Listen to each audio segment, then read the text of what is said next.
Good morning, everyone. So this week is class 9. This is Introduction to Lighting. What I've decided we're going to do here, I'm going to open up the lesson plan.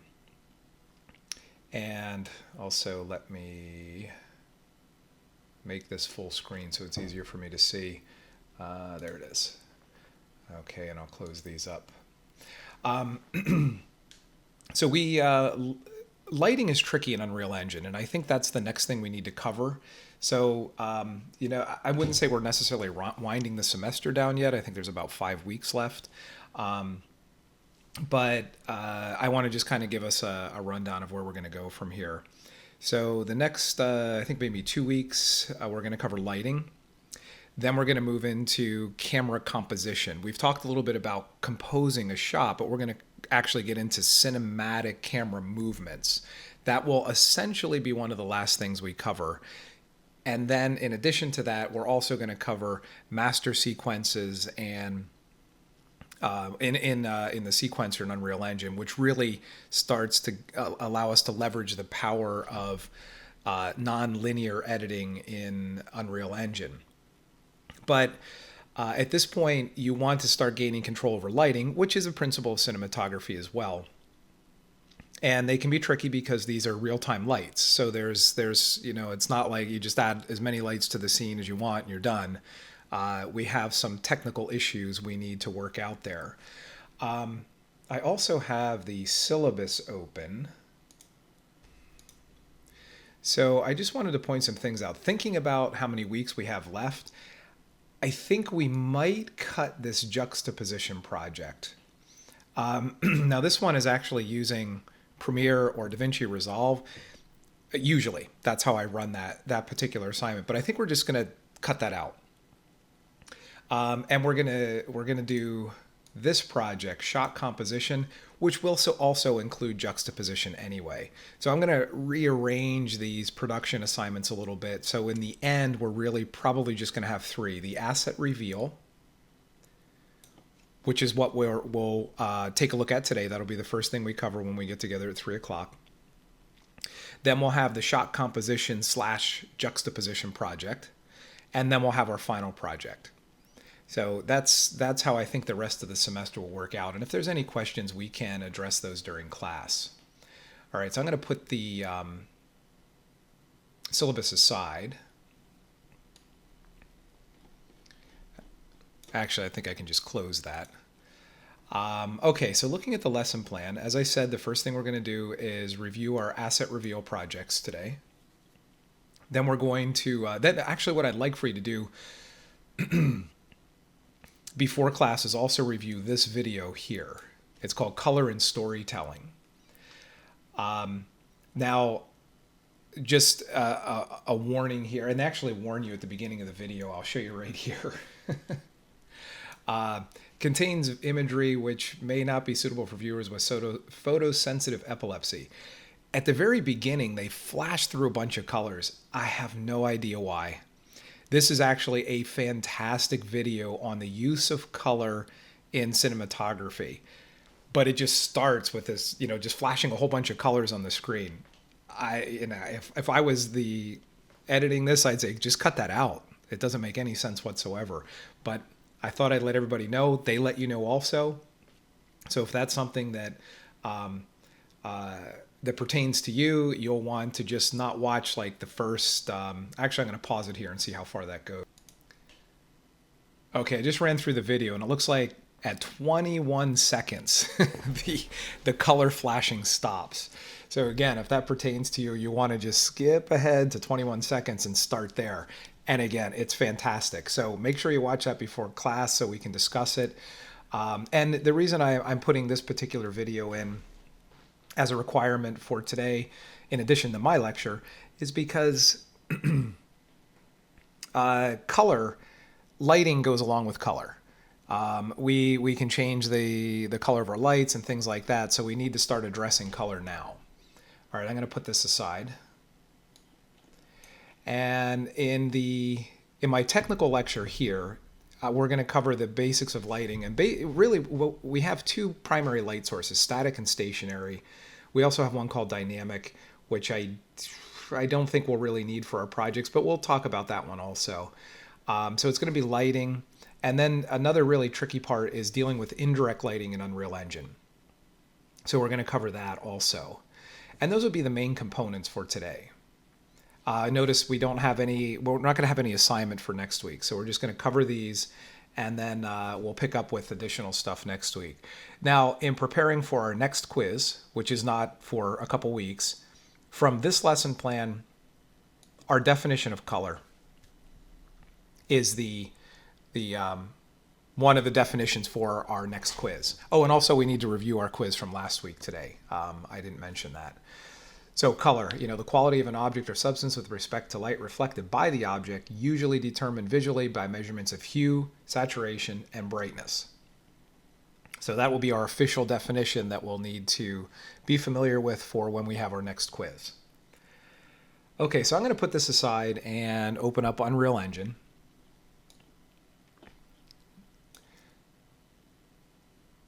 And in Unreal Engine, I just have a basic scene here. Okay, so this is just a basic scene, a blank scene. So let's take a look at these different light types. So our lights we can find over in the lights category where it says place actors. And in the lights category, we have a number of lights in here. We have a directional light, a point light, spotlight, rectangular light, and skylight. So the skylight is unique. The skylight actually allows us to push indirect light into the scene, whereas the top four there, directional, point, spot, and rectangular, are our regular lights. Now, a directional light source is like the sun, and there's actually one in the scene. I have it selected right there. There's one in the scene by default. So that's like the sun. And the only real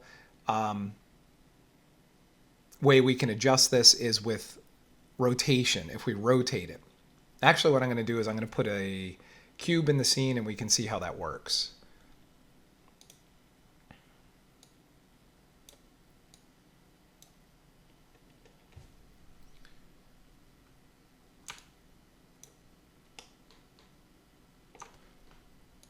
Okay, so I've got a cube in the scene and we can see the shadow being cast on the ground there. So what I'm going to do is I'm just going to rotate the sun and you'll see how it changes.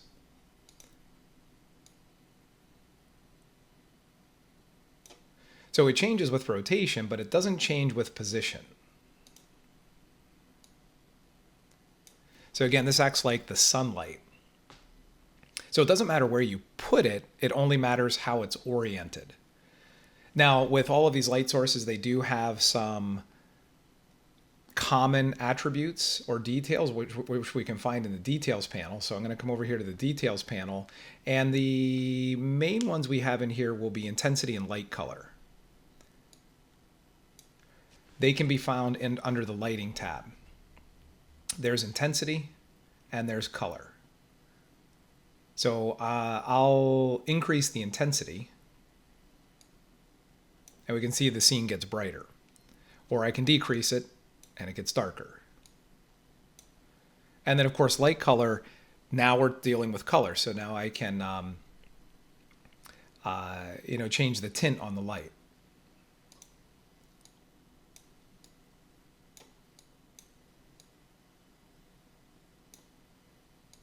All right, so those are our two primary attributes there. Now that's with a directional light. Now the other lights, let's see. The other lights that we have, I'll go back to the lights category. The other lights, where they're positioned and the way they're oriented matter for most of them. Actually, the point light, it's position but not rotation, because the point light it's like the light bulb in a lamp but without a lampshade on it. So if I put a point light in the scene, it obviously matters where it is as to how it will illuminate, but it doesn't matter how I rotate it because it illuminates 360 degrees in all directions. And you'll notice over in the details panel, it also has intensity and light color right here. Now these what we call finite lights, because they're not out in an infinite distance like the directional light, they will have what's called an attenuation radius, which we see right here. It's set to 1000. That is how far the light reaches. So if I increase that, it just has a farther range. And if I decrease it, it has less of a range. Now I'm working in a scene that's already bathed in all of this light coming from the directional light source. So actually this might be better if I just quickly set up a scene where I don't have any lights in the scene. So what I'm going to do is just go up to the file menu. I'll create a new level with a blank level with no lights at all. And then I'm just going to, well, actually, I think I'm going to kind of skip around a little bit here. I want to show you how we can remove all lights from the scene. So if you open up a level and you want to get rid of all the light and start over, you know, typically a level will have some atmosphere like we see here, plus a directional light. It just depends on what that scene is. If it's an outdoor scene, it would have that. If it's an indoor scene, it may not. So the first thing I want to do is come up here to the world outliner, and we have something in there called atmospheric fog. That is creating the environment. So I'm gonna remove that. I'll just delete it. And now I have another very special, let me just open this up so we can see it better. We have another very special light type, or that contributes to light, called the sky sphere. I have it selected right there. This is actually called its full term is a BP sky sphere. BP means blueprint. So this is a system that's been designed using multiple components and assets in Unreal Engine to create that environment that we see. If you look really closely there, you see the clouds are moving a little bit. There's some atmospheric haze.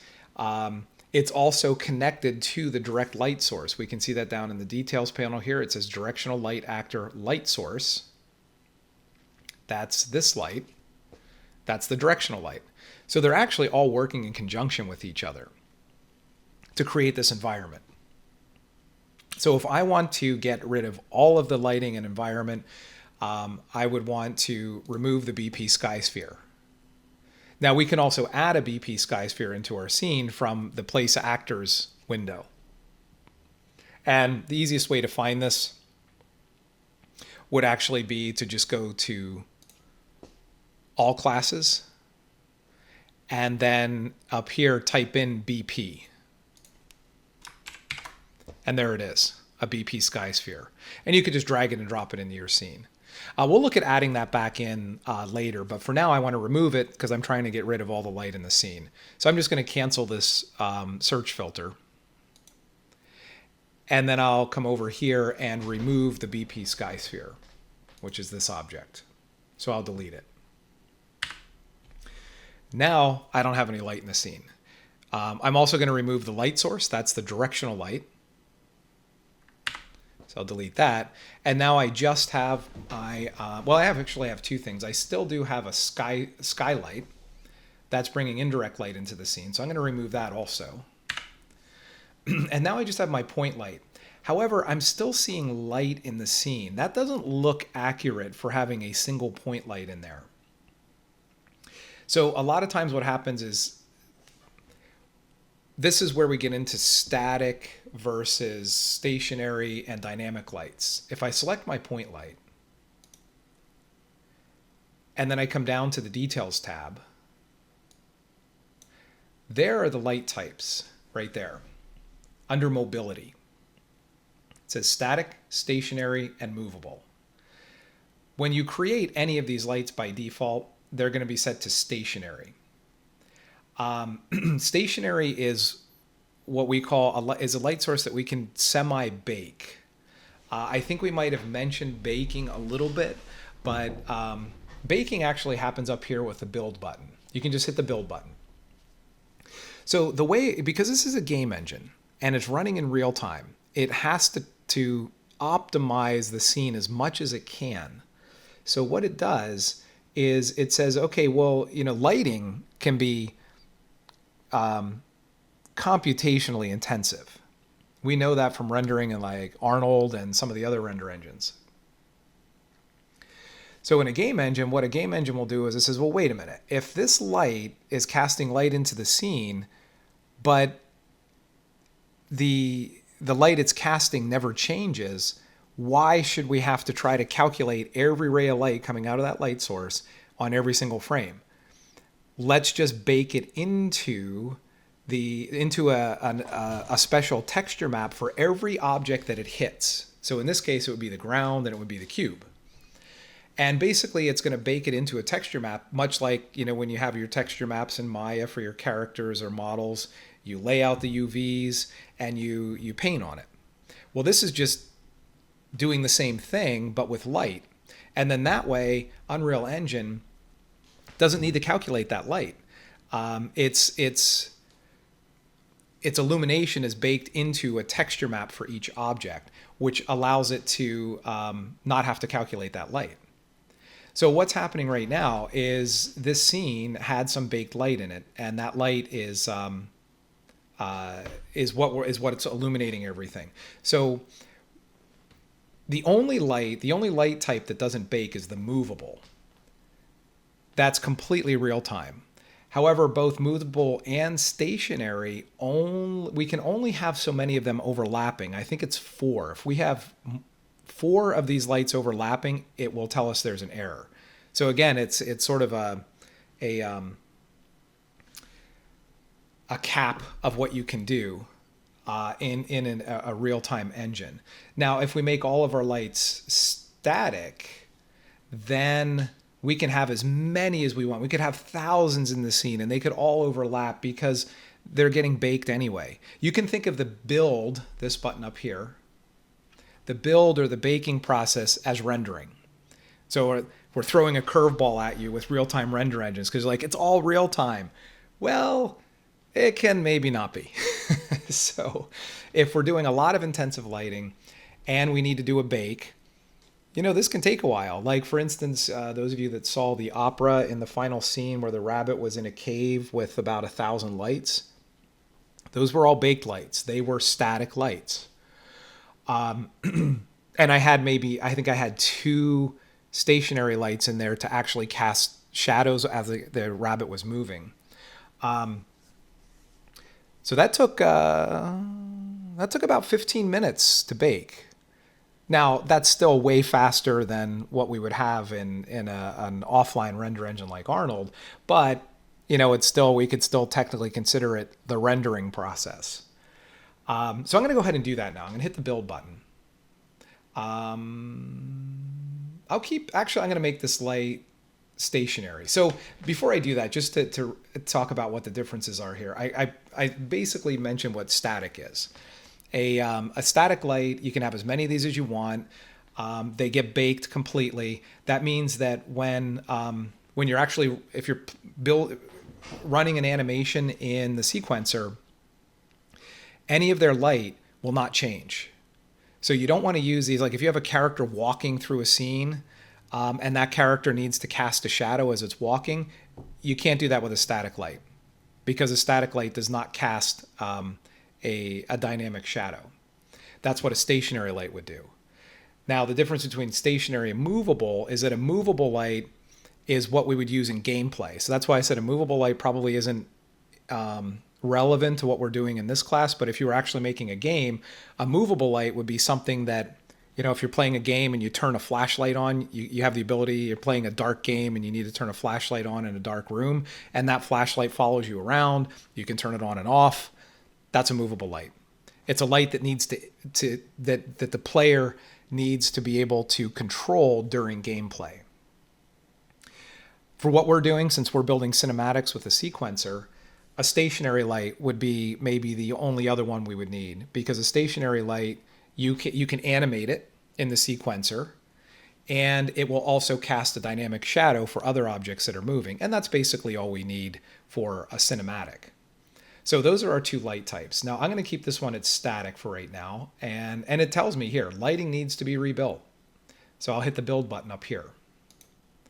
So it's going to start the build process. This shouldn't take too long because this is a really simple scene. I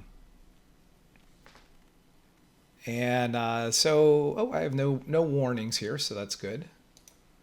There we go. Now that looks more appropriate. So now you see how all that other baked lighting is gone. Now, one thing I want to point out though is sometimes if you could open a project, and if you remove the lighting, you want to strip all the lighting out and do your own lighting, which is what you would do as a cinematographer. Control the lighting as much as you can. But sometimes what might happen is you'll do this process that I just did, and there'll still be some indirect light in the scene. So there is a setting. So when we bake, it's called light mass, is the name of the process. And we have what's called a world setting that allows us to just put some indirect lighting in the scene. And I don't ever use it. I'll tell you that. I mean, I'll show you the methodologies I use for getting indirect light in the scene, but I want to show you where you find this in case you run into this problem. So you've stripped all the lights out, except maybe one point light. Because if I had no lights in the scene, it would be completely dark right now. So I always put one in there, then rebake so I can see stuff. Or you could also come up here to the lit menu and just choose unlit until you get your lights in the scene. Right there. I have a light in the scene and I'm good, so I'll leave it that way. So the way we find this, if we do the build, we bake this, we render it, and there's still light illuminating everything that doesn't look right, this is where we find it. We have to go up to the world settings, light mass. The world settings are found in the window menu. So I'm in the window menu, and I'll scroll down to world settings right there. So I'll click on that. Now it opens it up over here where my details panel is. So you want to be careful because they might be, oh yeah, they're right there. There's my details and world outliner. Here's world settings. And here is light mass. So I'm going to open up that light mass tab. And the one I'm looking for is right there. It's called environment color. Now I'm okay here. Obviously I don't have an issue because when I built this, when I baked the lighting, I didn't have any indirect light in the scene. But sometimes, depending on who the designer is, they might add some color to this. So watch what happens when I add color to it.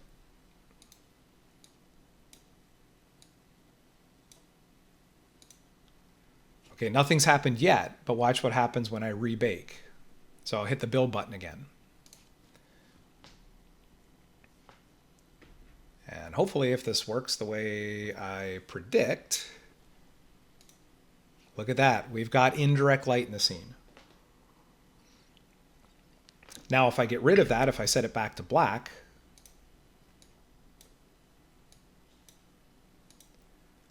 and then build again, all that indirect light should disappear.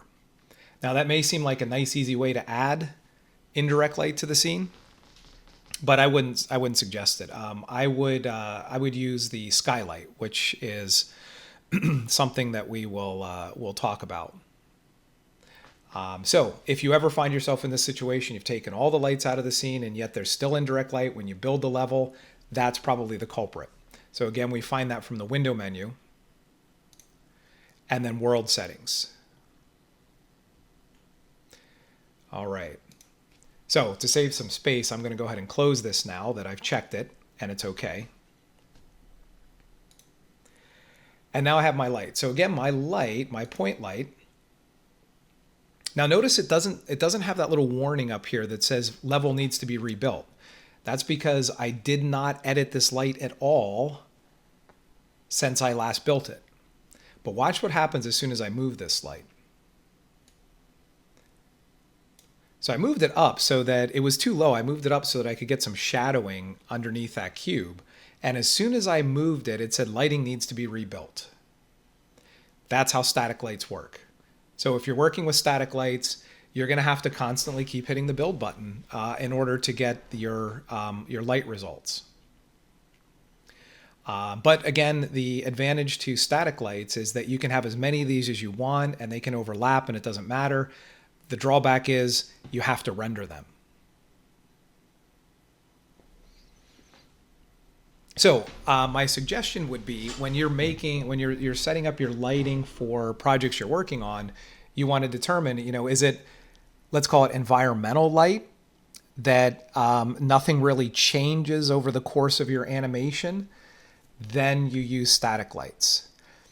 If you want to animate the light on and off, moving it around, what direction it's pointing, or you need a character to walk through the light and their shadow gets cast on the ground or on other objects, then you want to set your light source to stationary down here. Stationary. All right, so that's sort of how you can distinguish between when to use one or the other. So again, I'm just going to set it back to static, and now it's telling me lighting needs to be rebuilt because I moved that light. So if I build it, once it's done building, that message should go away. But again, if I edit that light at all, it's going to tell me I need to rebuild it in order to see the results. So there we go.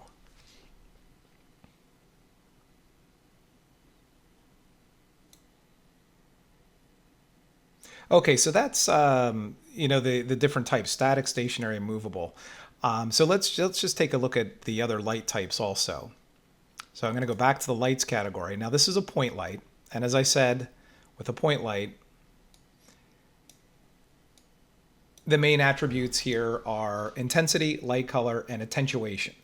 Now if I wanted to not give me that error, because at this point I want to just show you the characteristics of each light, so I'm actually going to set it to movable. So I set it to movable. Now watch what happens. Doesn't matter what I do, it doesn't tell me that I need to rebuild that light. But movable lights are costly, and I can only have, I don't think it's more than 3 overlapping. Let me show you that result here. So I'm going to just duplicate this 2 more times using the Alt key. There's a second one, no problem. There's a third one, no problem. And a fourth one. Oh, it's still not giving me an X though. Okay, wait a minute. Okay, what is going on there? Huh. It should give me an error on those. Or is it just stationaries that we can't have more than 4 overlapping? Let me try it this way. So these are all set to movable. I'm going to change them to stationary.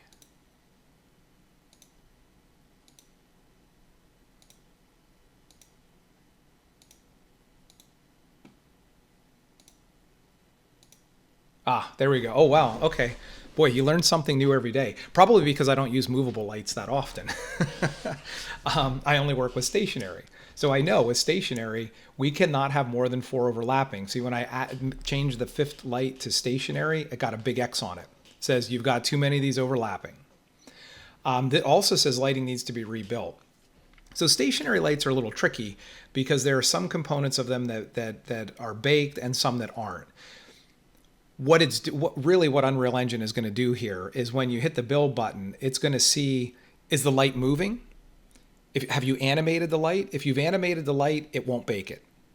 If you change the intensity, if you animate any component of this light, it won't bake it. But if nothing's changing, then it will bake it. So it kind of looks at it and it's sort of a hybrid between a movable and a static. And it says, well, oh, I can bake everything here, so I'm going to go ahead and do that. So that's the difference. But wow, I did not know that movable lights do not have a limit on how many can overlap. That actually might make me start using movable lights more. Now, Obviously we can use a number of these. This is going to depend on your graphics card because this is all rendering off the graphics card. So actually, maybe my suggestion might be that you work with static and movable. Use static lights to paint stuff off in the distance, to set up some, static environmental lighting. If you have to add some light in the corner somewhere and nothing's going to change, make it static. And then you can set your others to movable. So that's interesting. Like I said, that's definitely learning something new there. Okay, so I'm going to remove these. Actually, let me bring a spotlight in while I still have light in the scene. So I'm going to put a spotlight right there. Now see, it's already giving me an X because this is stationary and I've set all these to stationary. But I'm going to remove all the point lights now. So now, incidentally, the other thing in the scene that we're seeing right there, that's called a reflection sphere. That's for capturing reflectivity. If you have reflective objects in the scene. I don't, so actually I could get rid of this if I wanted to. But again, this is an optimization tool. So what this does, if I move away from it, or actually if I get close, let me change its influence radius.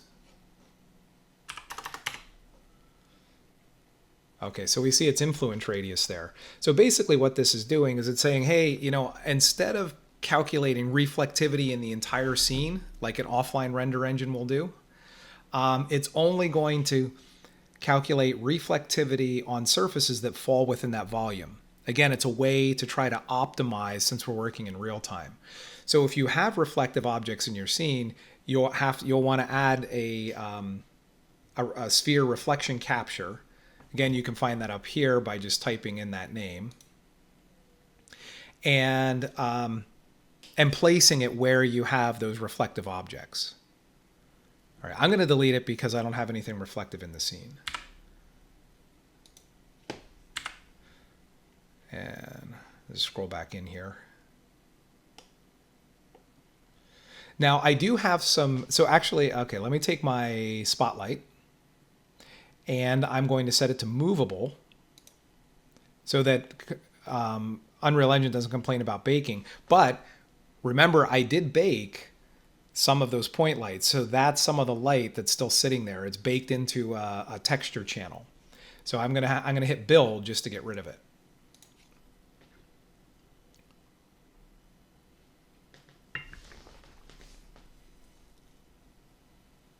And now I have just my spotlight. So I'm going to move my spotlight up. Now we can see with a spotlight, not only does its position matter, but its orientation does too, because it's pointing in a certain direction. So I'm going to have to rotate it.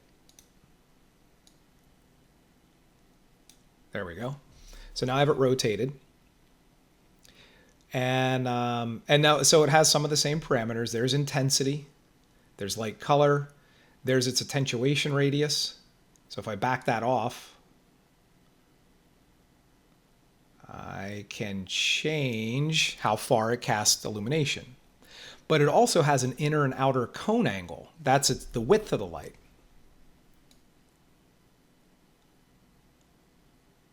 So larger and smaller. And if we bring our inner and outer cone angle values close to each other, I can get a real hard edge on that light. So I'm going to increase the inner cone angle to almost match the outer cone angle.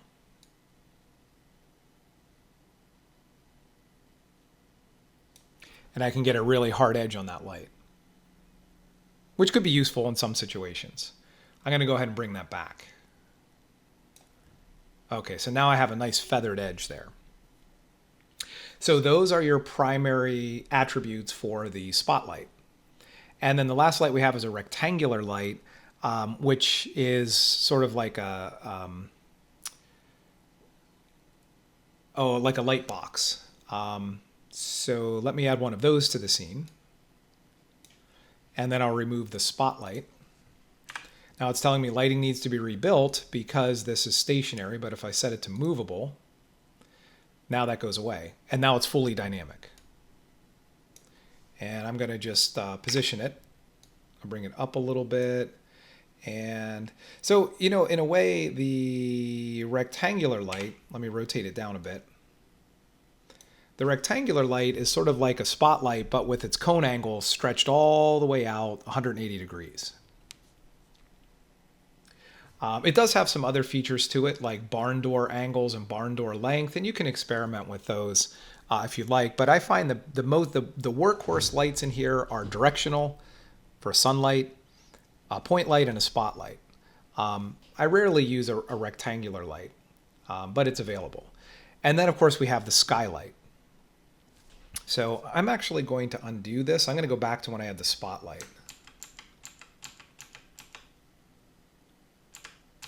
There we go. So just the spotlight. So the last light that we have in here is the skylight. And the skylight is our indirect light. So you can see there's, everything's dark that's not illuminated. So we don't have any global illumination in here. So what I can do is I can add a skylight. Now where I place the skylight does not matter because it's indirect light. You can think of this as adding a sky dome in Maya with Arnold, or an environment dome. So I'm going to drag it and put it in the scene. Again, it doesn't matter where it goes. Now this introduces indirect light into the scene, but notice it's not doing anything. And the reason for that is because by default, now this has some very different parameters here. By default, it's set to what's called captured scene. So it's looking for an environment around in here to reflect back into the scene. Well, I don't have anything. It's completely dark. So I would have to add an environment, and we can add an environment using that BP sky sphere that I had mentioned before, or there's a number of other ones. I feel like I'm kind of skipping around on our lesson plan, but not really. Let me just see what I have. I'm looking at this off screen here. It all kind of works together. So I feel like the way I'm presenting it here in Unreal is hopefully clear. So I'm not going to try to adhere to how I had laid it out in the lesson plan. So,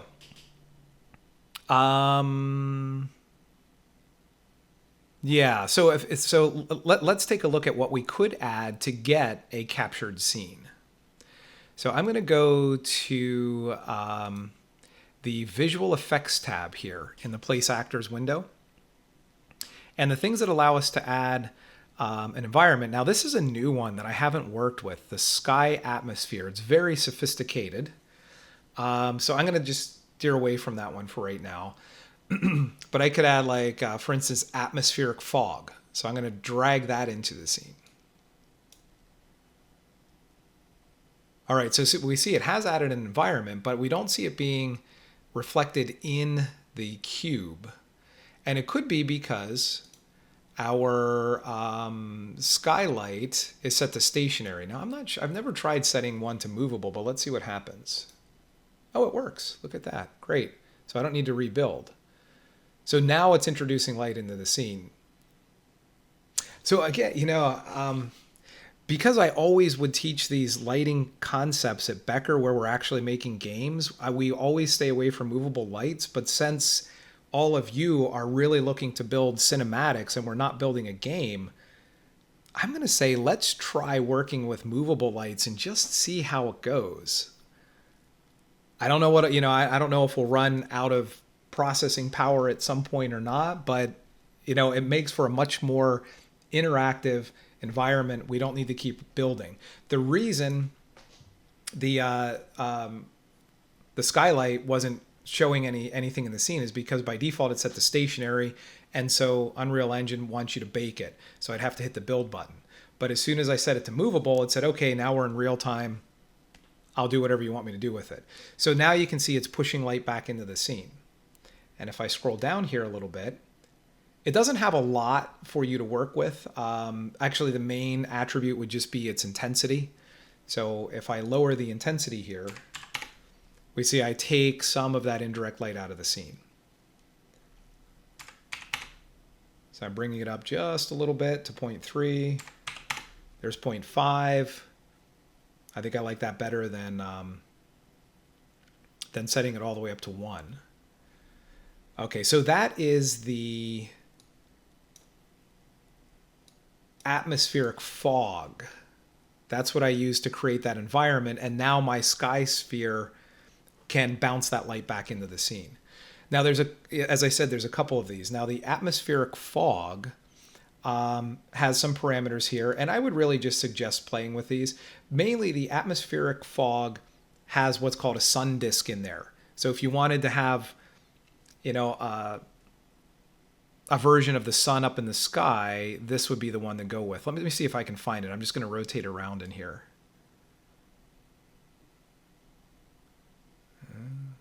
It's got to be in here. It's in here somewhere. Oh, maybe it's over there. I'm going to take the sun disk scale up, so it might be easier for me to find it. Where in the world is it?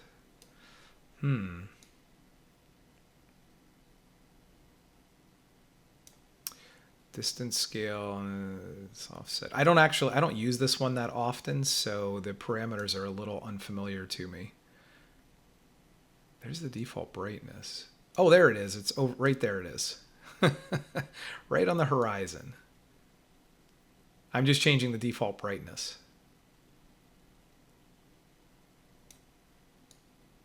There, we can make it really big. Different planet, I guess. Let's see, I should be able to change where that is. Nope, it's not the altitude distance, which would make sense. It's the sun multiplier distance scale.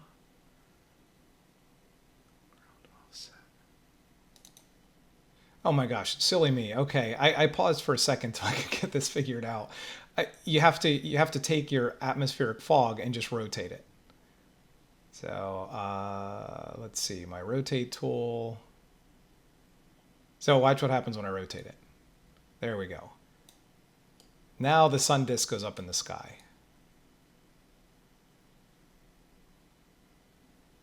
All right, now that sun disk is just it's like a decal up in the sky. That is not illuminating the scene. Because you'll see as I move it, it doesn't change the lighting at all. So it's just like a background, an environmental background.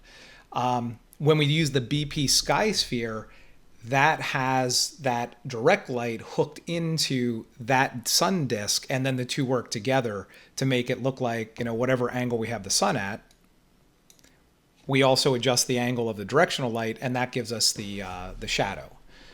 We'll come back and look at the BP sky sphere in a little bit, but this is the atmosphere that's used with that. Okay, so that's the atmospheric fog. Now I'm going to remove that one.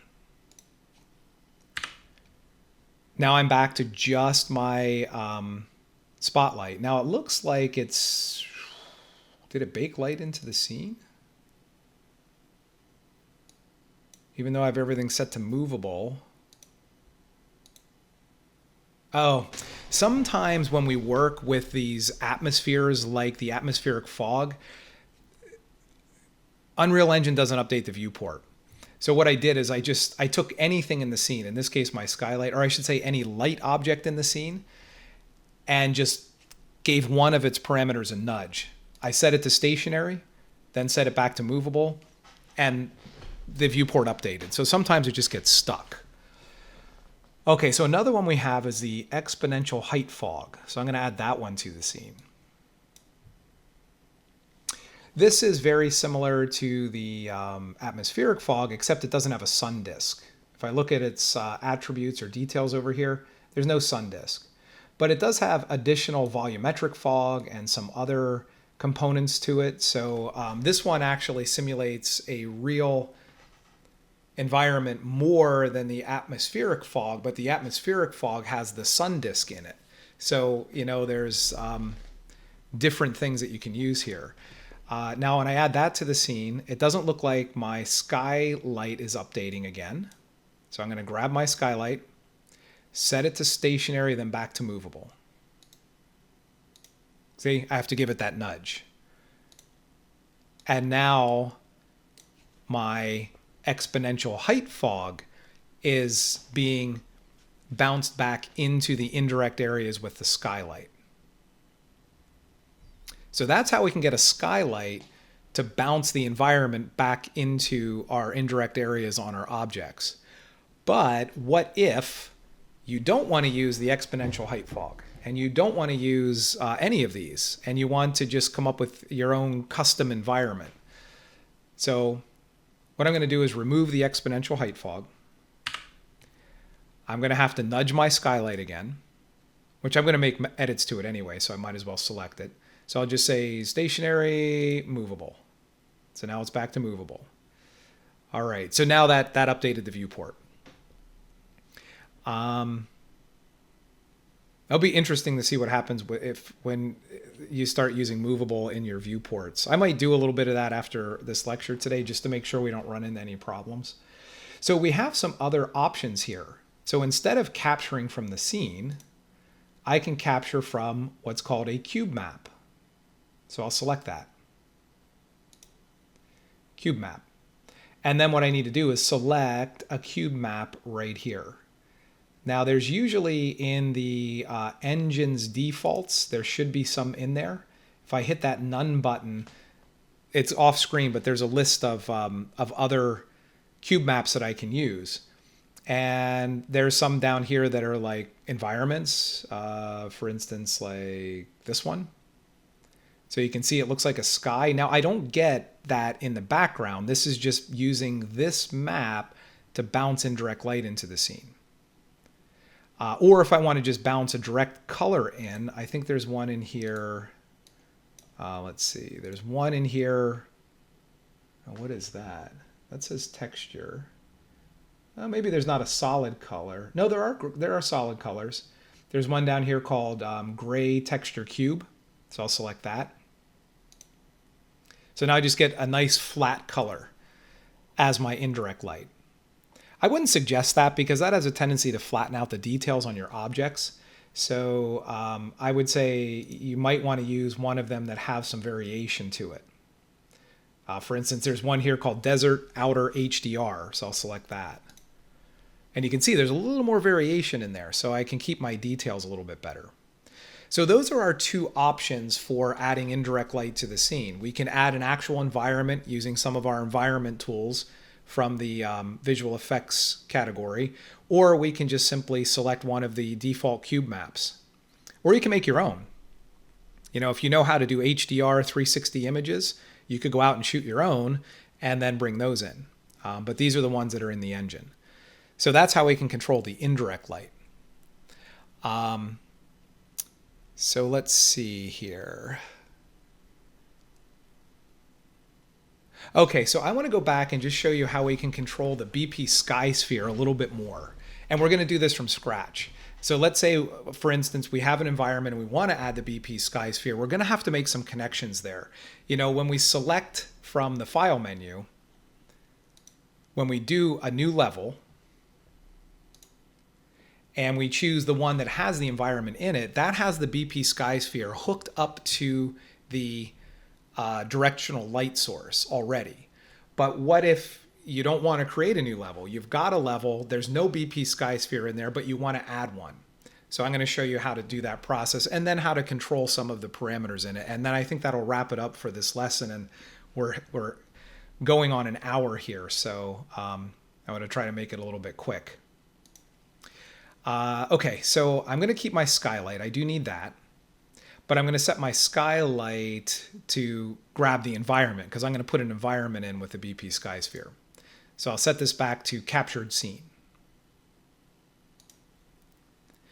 I'm also going to remove the spotlight because I want the BP sky sphere only works with a directional light. So I'll remove that light. I'll go back to the lights category and I'm going to add a directional light. So I'll just place it wherever in the scene. Doesn't really matter right now. There's my directional light. Okay, so now let's do a BP sky sphere. I don't really know. I'm not sure where this resides in the category. So again, the way I find it is I just do all classes.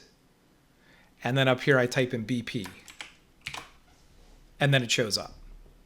I don't know where that is in there. So that's how I get to it. So I'll drag this into the scene. All right, now you see there's the sun disk out there. And that's because the BP sky sphere, well, in its blueprint, it's using the atmospheric fog.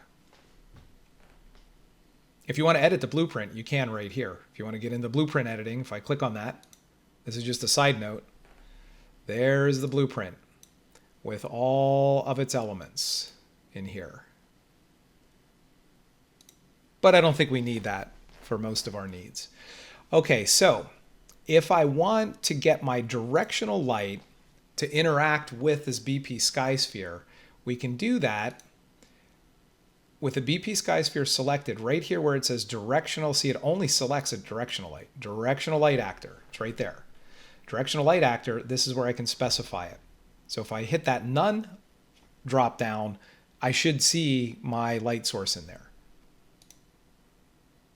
Now this is being cut off, but it's down here off screen. It has my directional light, so I'm going to select it. And notice how the whole environment changed. Because what it's doing is it says right here, colors determined by sun position. So my sun position is now linked to my directional light. If I select my directional light and see how it's where it is, you'll see it's probably up a little higher.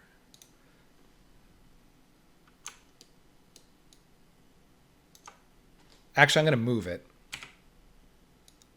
just so I can see its arrow a little more. So you can see the direction it's coming from right there. There's its arrow. And there is the sun disk corresponding to it. So watch what happens when I start rotating my directional light. So let's say I want it to be more like the sunset. But here we're back in the same situation where we need to nudge this thing in order for the viewport to update. So I change the rotation of the directional light, but now I need to nudge something over here. I'll go back, so I'm going to go to the BP sky sphere, and I could simply do something like this. I'm just going to activate and deactivate that colors determined by sun position, but it could be any attribute in here. See, I had to update. I don't know why. It's been like that for many, many versions, so I don't know if you would call it a bug. I would think if it was a bug, they would fix it long ago, so I'm not sure why the atmospheres work that way in Unreal, but they do. So now if I move around, there's the disk corresponding with the angle that I set my directional light to. All right, so there's a number of things in here you can experiment with. We have like clouds, cloud speed, sun brightness. The one that's tricky, the only one I want to cover here, because again, we're running up to about an hour on this. Most of these are fairly self-explanatory. You can experiment with them and see what they do. But the tricky one is if you want to have a night sky. The BP sky sphere has stars. We can even see that here. It says stars brightness. Say, okay, great. So obviously the sun needs to be down. So I'm going to go ahead and select my directional light source, and I'm going to rotate it so that it's below the horizon. Again, I need to nudge this. So I'll come back to the BP sky sphere and just adjust the parameter. Okay. I'm going to look up in the sky. I still don't see the stars. I could increase the star brightness, and they start to come out a little bit. I can still barely see them, though. But the problem is, it doesn't matter how low I put the sun, I'm not going to get a completely black sky. So if you want to have a night scene using the BP sky sphere, what we actually need to do is we need to decouple everything here. So I'm going to remove the directional light actor, which I can do by just clicking on this and then selecting none. Or I'm sorry, not none, clear. So now it doesn't matter where I move this, it's not going to affect the sky. And that's actually good for a night scene, because in a night scene, your moon is going to cast shadows. So we probably still need the directional light to not be below the horizon. So I'm going to rotate this up a little bit. And while I'm at it, I might as well make it look a little more like the moon. So I might give it a little bit of a bluish cast in its light color and also drop its intensity.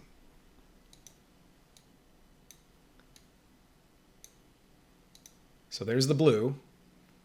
Now I'll drop its intensity. We'll say maybe a bright moonlit night. So I'll make it 2 lux as its intensity. All right, so now we need to address the BP sky sphere. This is decoupled from the directional light source now. It also looks like my skylight is not updating, so I might need to go to that and just set it from stationary to movable again so that it updates. I'm not quite sure if it is or not. Nope, it didn't update. Although that's not going to be very good because it's updated. It's pulling in this sunset, and I'm not doing a sunset now. So, okay, so let's go back to the BP sky sphere and let's see what we need to do to make it really look like a night scene. So the first thing I'm going to do here is I'm going to turn off colors determined by sun position. Because what this means right now is wherever the sun is, it determines the colors, and the sun will never really be below the horizon. So if we come down here, we have parameters that can help us make it more like a night sky, zenith color, horizon color, but we can't adjust these manually because they are being determined by this, colors determined by sun position. That's what they mean by colors. It's those colors that I just showed you. So I'm going to turn this off. Okay, so now I have a bright sky, but now I can start adjusting these. So I'll come down here, and now in order to see the stars, I do need to make sure that this parameter called sun height is a negative number, and it is. I can even push it all the way to -1. Oh, and look at that. The stars start showing as soon as I went to -1. However, the sky's still blue. But these sky colors are coming from here. Zenith and horizon. So now that I've turned off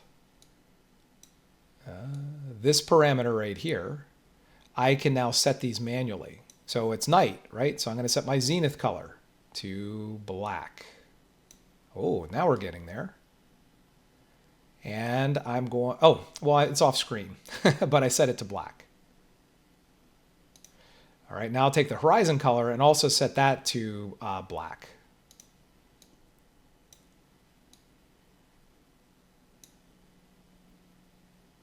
And you may not want to go all the way to black, especially if it's a heavily moonlit night. We might need a little bit of color in there. And now I just need to deal with the clouds. So with the clouds, I could change the color, but that's going to get a little bit psychedelic. So I might want to scroll back up, and there's something here called cloud opacity. And I'm just going to lower that.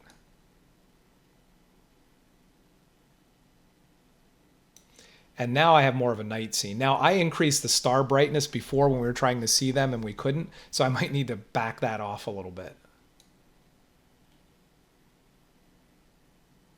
There we go. Now we have what looks like a night scene. I need to nudge my skylight though. So I'll select the skylight and then just again bump it from movable to stationary and back. And now we have, I think, what looks like a night scene, a very brightly lit moonlight scene, but you get the idea. So these are the parameters that you want to focus in on so that you can really start controlling your environment light, your light that's being bounced back in with the skylight, and then of course your key lights. Whether that's a directional light and you're doing an environment like this, or maybe you're indoors and you don't want any environment at all, we now have the options to be able to handle that. So I think that covers everything I have on the lesson plan. Yeah, it does. And we hit it right up to an hour. So I'm going to have to stop it there, and then I'll see everybody at 3 o'clock.